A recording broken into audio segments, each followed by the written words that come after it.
Hello everyone, welcome to Super IAS by Textbook. I am Sonpriya and आज हम discuss करने वाले हैं उस कीमती हीरे के बारे में जिसका नाम आपने कभी ना कभी जरूर सुना होगा। उसके किस्से इतने प्रसिद्ध हैं। जी हाँ, मैं बात कर रही हूँ बेशुमार कीमती हीरे द कोहिनूर की। वो कोहिनूर जो इतना चमकता है कि उसका नाम ही कोहिनूर यानी द माउंटेन ऑफ लाइट रख दिया गया। जी हाँ, ये वही कोहिनूर है जो मुगल सम्राट शाहजहां के मयूर सिंहासन का हिस्सा था और आज ब्रिटेन की महारानी के क्राउन का सेंटर पीस है। इंडियंस का जो कोहिनूर के प्रति लगाव है वो कुछ ज्यादा ही है। आप यहाँ पे हेडलाइंस देख सकते हैं और इंडियन गवर्नमेंट भी इन सेंटिमेंट्स को रिस्पेक्ट करते हुए इंडियंस को दिलासा दिखाती है कि हम कोहिनूर को इंग्लैंड से भारत वापस लेकर जरूर आएंगे। न केवल इंडियन गवर्नमेंट या बाकी देशों की कुछ जो गवर्नमेंट है वो, बल्कि आपकी जो मीडिया है उसका भी कोहिनूर के अंदर इंटरेस्ट जो है वो काफी ज्यादा है। फरवरी 2022 का डीएनए का कटआउट है, who will get the Kohinoor diamond after queen Elizabeth. So आप समझ सकते हैं कि जो कोहिनूर है वो कितना प्राइसलेस है। इसकी ब्यूटी एंड प्राइसलेसनेस के अलावा एक और रीजन है जिसकी वजह से कोहिनूर अक्सर न्यूज में आता रहता है। And the question is, who is the rightful owner of Kohinoor? आखिर कोहिनूर का असली हकदार कौन है? क्योंकि इसके ऊपर न केवल इंडिया एंड पाकिस्तान जो अनडिवाइडेड इंडिया का हिस्सा थे, बल्कि ब्रिटेन, अफगानिस्तान और ईरान जो है वो भी उतना ही राइटफुली अपना क्लेम जो है वो जमाते हैं। आखिर पूरी स्टोरी क्या है देखते हैं। तो दोस्तों, माना जाता है कोहिनूर जो है वो आपके आंध्रा रीजन के अंदर कोल्लूर माइंस हैं। आंध्रा रीजन के अंदर आपकी जो कृष्णा नदी है, आपकी जो कृष्णा नदी है उसके यहाँ पे कोल्लूर माइंस हैं। इन कोल्लूर माइंस के अंदर ही इस डायमंड को माइन किया गया और ये मध्यकालीन भारत की ककात्या डायनेस्टी जो आंध्रा रीजन में रूल कर रही थी उसका एक हिस्सा बन जाता है। आखिर ककात्या डायनेस्टी आंध्रा रीजन से ये जो डायमंड है ये दिल्ली कैसे पहुंचा? तो दोस्तों, दिल्ली में उस टाइम पे दिल्ली सल्तनत की नींव जो है वो लग चुकी थी और उनकी दूसरी डायनेस्टी या वंश खिलजी वंश का रूल चल रहा था। शासक थे अलाउद्दीन खिलजी। अलाउद्दीन खिलजी ने अपने चहेते मलिक काफूर को दक्षिण भारत की तरफ भेजा और कहा कि यहाँ पे भी लोगों को बताओ कि अलाउद्दीन खिलजी दिल्ली में आ चुके हैं। ऐसी ही एक रेड के दौरान ककात्या डायनेस्टी से कोहिनूर हीरे को लेकर के मलिक काफूर जो है वो दिल्ली पहुंच जाता है और अब कोहिनूर जो दिल्ली पहुंच चुका है ये डायनेस्टी से डायनेस्टी हैंड्स एक्सचेंज करता रहता है।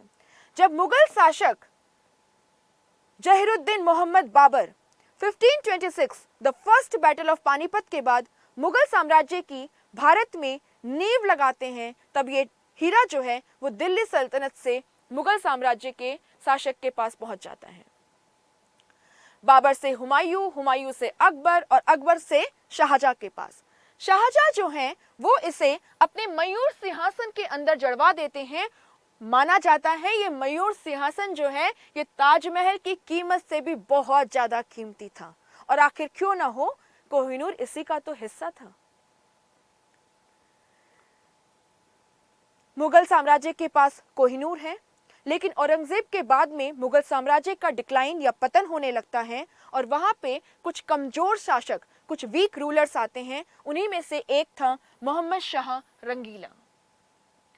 मोहम्मद शाह रंगीला के टाइम पे पर्शियन रूलर नादिर शाह, जिनकी फोटो आप यहां देख सकते हैं, वो 1739 में दिल्ली के ऊपर आक्रमण करता है और बैटल ऑफ कर्नल 1739 के बाद वो मयूर सिंहासन को लूट करके पर्शिया ले जाता है।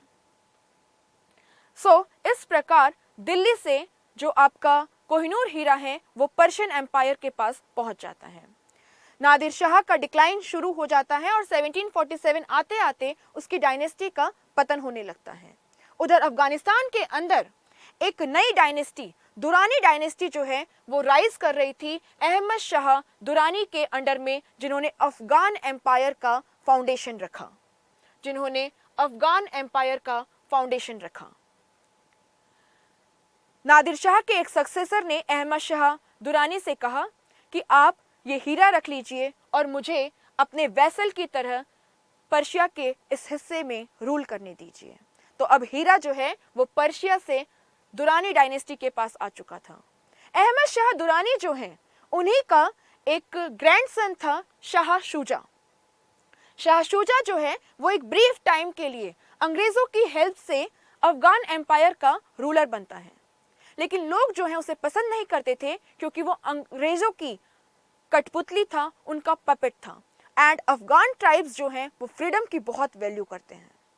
तो शाह शुजा को भागना पड़ा, बट भागते भागते वो अपने साथ कोहिनूर जो है उसे ले गया और कोहिनूर लेके वो पहुंचता है लाहौर, जो उस टाइम पे सिख एम्पायर का हिस्सा था, जहां रूल कर रहे थे Maharaja Ranjit Singh, the founder of Sikh empire. Ranjit Singh ने शाह शुजा से कोहिनूर को ले लिया और बदले में उनको अपने यहाँ पे शरण दे दी, शेल्टर दे दिया। और अब रंजीत सिंह इस प्राइसलेस डायमंड को अपनी आर्म लेग पे पहनते थे। आप यहाँ बाजूबंद पे देख सकते हैं रंजीत सिंह ने कोहिनूर को पहना हुआ है। तो इस प्रकार कोहिनूर जो है वो दिल्ली से पहले पर्शिया, पर्शिया से फिर अफगान और अफगान से एक बार फिर से भारत में सिख एम्पायर के हाथों लगता है। रंजीत सिंह जो हैं जब वो अपने डेथ बेड पे थे तो क्वेश्चन उठा कि कोहिनूर का क्या किया जाए। माना जाता है उन्होंने इशारों में कहा था कि जगन्नाथपुरी का जो मंदिर है उसमें इसको डोनेट कर दिया जाए, लेकिन उनका जो ट्रेजरर है वो इसके लिए राजी नहीं था। उसने कहा कोहिनूर जो है वो सिख स्टेट की प्रॉपर्टी है, रंजीत सिंह की पर्सनल प्रॉपर्टी नहीं है। सो रंजीत सिंह के बाद जो सक्सेसर हुए उसके बेटे, उनको ये डायमंड पास ऑन कर दिया गया और डायमंड फिर पहुंचा Maharaja Duleep Singh, the last ruler of Sikh empire के पास। और जब दलीप सिंह बच्चे थे उसी टाइम पे अंग्रेजों के बीच और सिख आर्मी के बीच दो बैटल होते हैं। टाइम है 1845 से 1849 वाला। सेकेंड एंग्लो सिख वॉर के बाद में पंजाब जो है वो ब्रिटिश टेरिटरीज का हिस्सा बन जाता है। एक ट्रीटी साइन की जाती है, ट्रीटी ऑफ लाहौर, लाहौर की संधि। और इस संधि के बाद में कहा जाता है कि लिखा गया था कि कोहिनूर जो है वो ब्रिटेन के महारानी को सौंपा जाता है। इसीलिए इंग्लैंड के लोग उस हीरे के ऊपर अपना लीगल क्लेम करते हैं कि हमें तो ये संधि के तहत मिला था। दिलीप सिंह को लंदन भेजा गया था पढ़ने के लिए, वो साथ ही में अपने कोहिनूर को भी लेके गए और उस टाइम पे जो क्वीन विक्टोरिया थी उनको उन्होंने सौंप दिया। उसके बाद ये जो हीरा है ये ब्रिटेन की जो डिफरेंट महारानियां हुई उनके क्राउन का सेंटर पीस है। आजकल क्वीन एलिजाबेथ सेकेंड जो है वो इस क्राउन को पहनती हैं और अब बात उठ रही है कि उनके बाद आखिर ये जो क्राउन है जिसके अंदर सेंटर में आपका कोहिनूर लगा हुआ है, द प्राइसलेस डायमंड, वो किसके पास जाएगा। तो मोस्ट प्रोबेबली माना जा रहा है कि जो डचेस कैमिला हैं, जो प्रिंस चार्ल्स की वाइफ हैं, उनके पास ये क्राउन जाएगा और साथ ही में डायमंड भी।